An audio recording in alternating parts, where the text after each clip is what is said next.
Hello everyone.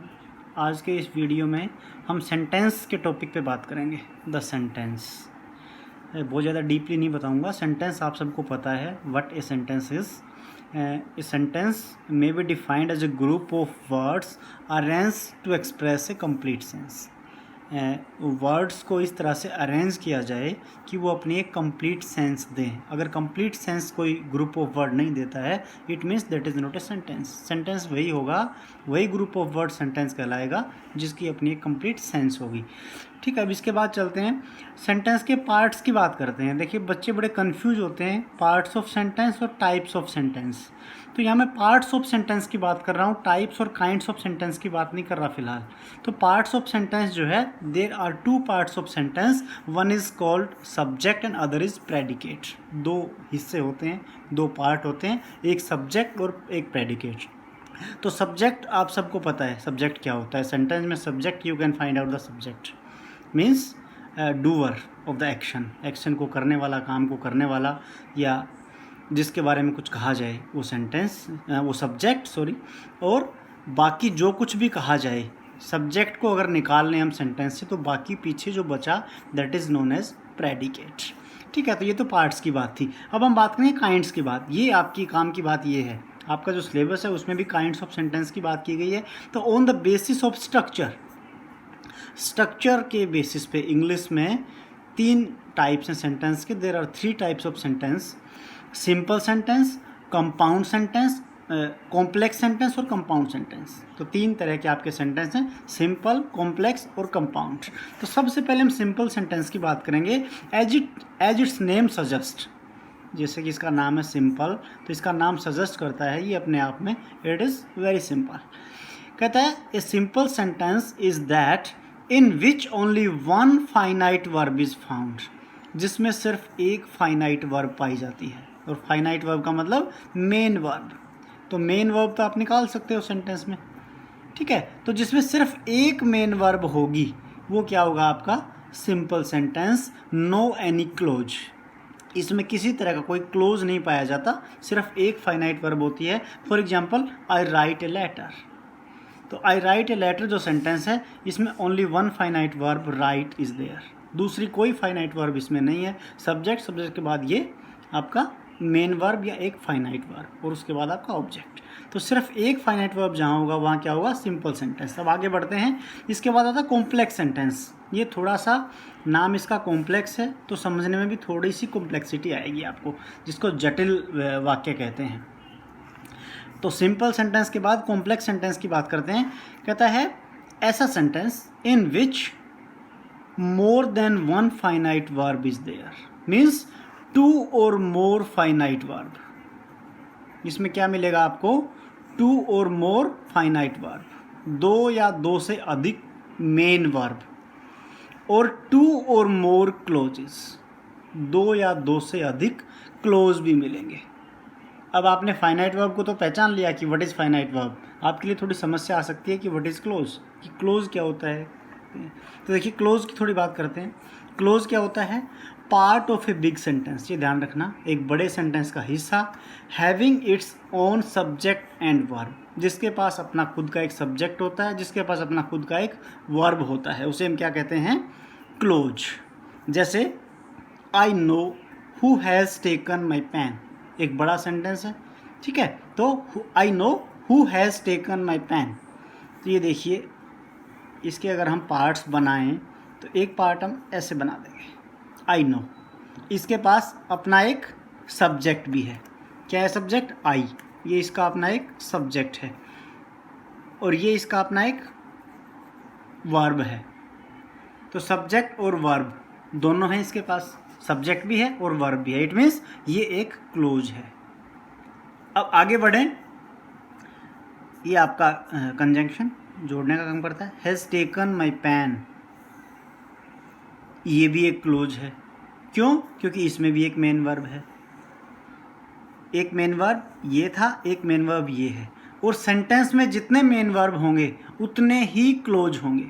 तो यहाँ दो मेन वर्ब हैं, नो और टेकन, इट मीन्स यहाँ क्लोज भी दो है, क्योंकि जितने मेन वर्ब उतने ही क्लोज। तो यहाँ दो आपके क्लोज हैं। अब देखना ये है कि ये दो कौन कौन से क्लोज हैं। देखिए इसमें आई नो, एक तो ये क्लोज है और दूसरा हैज़ टेकन माई पेन, एक ये क्लोज है। देखिए एक तो होता है प्रिंसिपल क्लोज, प्रिंसिपल क्लोज, और एक होता है सबऑर्डिनेटिंग क्लोज। इसमें दो क्लोज हैं और कॉम्प्लेक्स सेंटेंस जो होता है उसकी ये पहचान है कि इसमें दो क्लोज होंगे या दो से अधिक क्लोज होंगे, लेकिन एक क्लोज कैसा होगा, एक क्लोज प्रिंसिपल क्लोज होगा और दूसरा क्लोज सबऑर्डिनेटिंग क्लोज होगा। कहने का मतलब प्रिंसिपल क्लोज कौन सा होता है, जो अपना मीनिंग देने में खुद सक्षम है, जो अपने आप में अपना मीनिंग देता है, जो अपना मीनिंग देने के लिए किसी दूसरे क्लोज पे डिपेंड नहीं करता, विच इज़ इंडिपेंडेंट, जो अपना मीनिंग खुद से देने में सक्षम है। जैसे आई नो, ये ऐसा क्लोज है जो अपना मीनिंग इसके पास खुद है। I know, it means I know something, मैं कुछ जानता हूँ, तो इसको ज़रूरत नहीं है आगे, इससे आगे का जो हिस्सा है सेंटेंस का अगर उसको कट भी कर दिया जाए तो इस पर कोई फ़र्क नहीं पड़ने वाला, क्योंकि इसका अपना तो मीनिंग है। लेकिन इससे आगे का जो हिस्सा है हैज़ टेकन माई पेन, ये अपना मीनिंग देने के लिए किस पे डिपेंड करता है, इस पे आई नो पे, मीन्स प्रिंसिपल क्लोज पे। तो जो क्लोज अपना मीनिंग देने के लिए प्रिंसिपल क्लोज पे डिपेंड करता है उसको हम क्या कहते हैं, सबऑर्डिनेटिंग क्लोज। ठीक है, और जो अपना मीनिंग खुद से देता है वो प्रिंसिपल क्लोज। प्रिंसिपल क्लोज कहें या मेन क्लोज कहें या इंडिपेंडेंट क्लोज कहें, तीनों इसी के नाम हैं।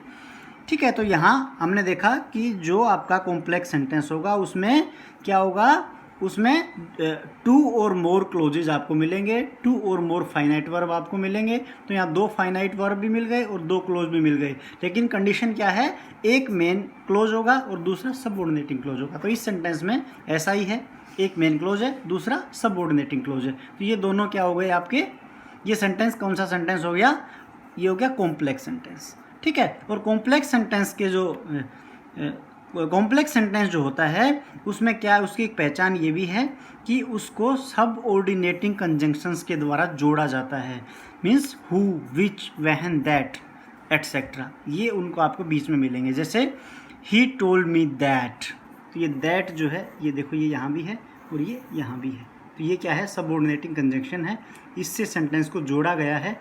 एक तो ही टोल्ड मी प्रिंसिपल क्लोज और ये दूसरा आपका सबऑर्डिनेटिंग क्लोज, दोनों को जोड़ा है दैट से। तो कौन सा सेंटेंस है, कॉम्प्लेक्स। अब आता है तीसरा आपका कंपाउंड सेंटेंस।